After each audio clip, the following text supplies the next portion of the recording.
Hey everybody, what's going on? I'm still a little sick here, but it's no matter. Welcome back to Year of the Batman. Today we're going over some 1960s episodes. Marsha, Queen of Diamonds, and Marsha's Scheme of Diamonds. So the villain of this week is the Queen of Diamonds. I've never heard of her before, but I always welcome like these like niche villains that are I guess appeared in the 1960s and never really appeared again, except Bookworm. That guy can go fuck himself. I hate Bookworm so much. But so this one, it starts off. The police are protecting this like jewelry store because the Queen of Diamonds is out and she's on her got her eyes on a diamond. So all the police are doing their business, and then Chief O'Hara comes along with the Queen of Diamonds, and she is in this god awful silver white wig. Oh my god, it looked so bad. But so he's like absolutely smitten with her. Like he's pretty much worshiping the feet or the like the ground underneath her feet, just real groveling like. So he convinces the jewelers to give her the diamond for free, and he's like trying to prove his love to her. And so that's when Batman and Robin are called in because they're like, "Hey, he just kind of used his power to get a diamond and give it to a criminal." So while this is going on, the Queen is also kind of like casually uh, taking more and more people, and she's like trapping them, and they're like all super duper obsessed with her. They're put in cages, but they're still like, "Oh, Marsha, keep me in a cage, but just let me look at you more." And I'm just like, "Oh my god, guys, she's not even that attractive." But you find out she has these love darts that make them go crazy for her, and I'm like, "Okay, that makes sense because they were like irrationally in love with her, but it's because they were hypnotized, so that does make sense." So Commissioner Gordon, he comes to the hideout because I guess he was going to do like a bargaining thing, and he's not impressed with her. He's like, "I'm not even like mildly interested in you," and she hits him with a love dart, and then boom, he's obsessed with her now. So Batman and Robin, they track her down because I think she I can't remember how exactly they found her. They just did. Um, so the Queen shoots Batman with a dart, and he's able to resist the love dart. And Robin, he gets hit because a big fight ensues. So she's like, "Okay, I'll try the young one," and he's not experienced enough, and he's like completely and utterly in love with her. And I'm just like, "Lady, that's a high schooler. You just drugged a high schooler to be madly in love with you. That's kind of messed up." So I don't know why you would do that. But okay. So you find out like the love potion is also it's kind of funny. She has an aunt downstairs and she's like doing like this witch attire kind of thing. She has this like big cauldron, and I'm talking like probably a diameter of like 12 feet. Like it's huge. So once again, props for I love when the props department do like something really really big. She's making like this super powerful love potion. But the reason for that, she's not actually a witch. She was like a denounced chemist. She used to be like a college professor, but then she got fired for turning like all the school orange at lunch. So she, even though she's not like not witchy, she pretends to be a witch, literally just for shits and giggles, which I can appreciate. She's just like, "I'm just doing it for the lulz." Um, so that's how the Queen of Diamonds got her love potion. So Robin, he's getting obsessed with her, and then the Queen's like, "All right, Batman, how about this? I'll release Robin. Otherwise, he'll be in love with me forever unless I get like the Bat Diamond in the Batcave because this thing, it's like the Bat Diamond in the Batcave. It's like a power source that's like really valuable that they made themselves. And it's like this big of a diamond. So and she's like, "Just take me to the Batcave and we'll go there." And he's like, "No, I made a vow to never let strangers in the Batcave." And I'm just like, "That's a lie, okay?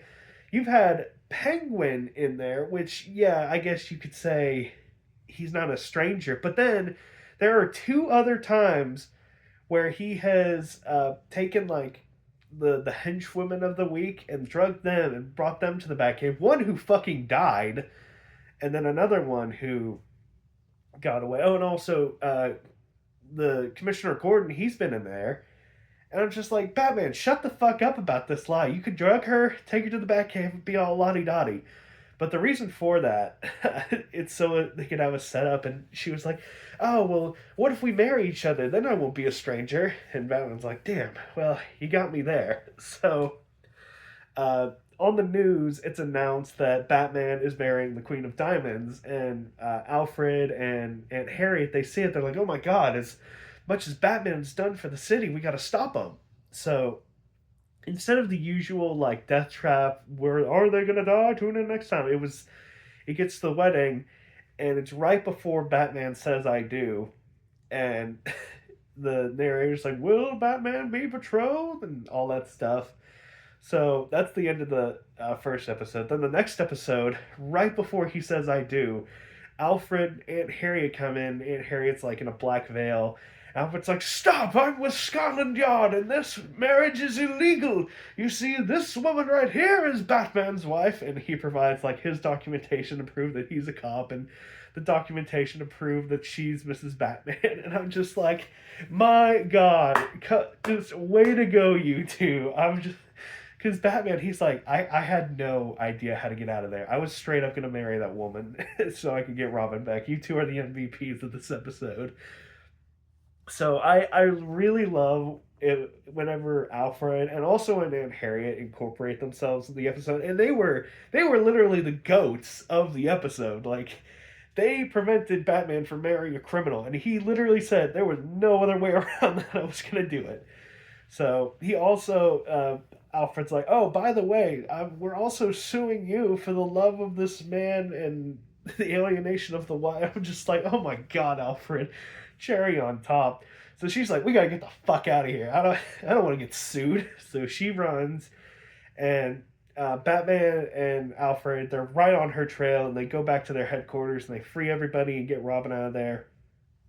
So they go back to the Batcave and they use the diamond to track where her other diamonds are, and they're like, oh, she's still at her old hideout, just like in the basement. So they go back there, and another fight ensues. And it's kind of funny. The aunt who's like a witch, she keeps like splashing potions on the Cape Crusader. She's like, this will turn them into mice, and splashes. Nothing happens. Oh, this one, it's like one of my most powerful potions. Splash them, nothing happens. And then like finally she's like, all right, this one right here, it has never failed me. It will turn them into toads. So as they're fighting, they eventually get knocked out via a gas bomb, and she splashes the toad formula on them. And then it cuts to uh, the Queen of Heart or Queen of Diamonds. She goes to Commissioner Gordon and Chief O'Hara with like she brings in these toads, which they were frogs. I'm pretty sure. Uh, I don't really know if they knew the difference between frogs and toads back then, but these were definitely frogs. But they were in these cute little Batman and Robin outfits, and Chief O'Hara's like, "Oh my God, this can't be," or Commissioner Gordon's like, "This can't be real. Batman, is that you?" And the frog is like, "Yes, Commissioner, help me." And the toad Robin's like, "Yeah, help! We've been turned into fucking toads. You gotta give her the diamond." And right before they call the bat phone to like get in contact with them to get the location of the Batcave, the real Batman and Robin, they step up, and she's like, "What the hell?" And and they're like, "Well, wait, who? If that's Batman and Robin, who are these toads?" And they're like, "Oh, they're just toads dressed up. It was a prank." And then the Queen's like, "Wait, how the hell did you get here?" And they're like, "Oh, well, yeah, we just kind of escaped because you didn't really like leave that good of a jail cell. Like the Bat computer, it cracked the code pretty fast."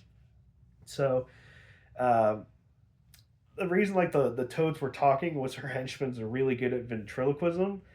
And I'm like, okay, I'll give it to him. That was actually kind of clever to be like, hey, I made you guys turn madly in love with me. It makes sense I could turn them into toads. Which I do find it funny how the ants, like the witch ant, she's able to create this like love potion that pretty much makes men worship the other person, but she's like a fraud in everything else. So the henchman, he gets knocked out and she's taken away, and it is kind of sweet. At the end, Batman, he made the aunt like a culinary arts teacher because he's like, I think she's just confused and just wants to make stuff. So that's what he does. But overall, pretty simple episode. I really had fun with it, especially like the wedding stuff when Alfred and Aunt Harry come in to save the day. So if I was gonna rank this episode, probably a good 6 out of 7. Just a fun time, nice and simple, short, sweet, to the point. But yeah, they'll do it. Bye.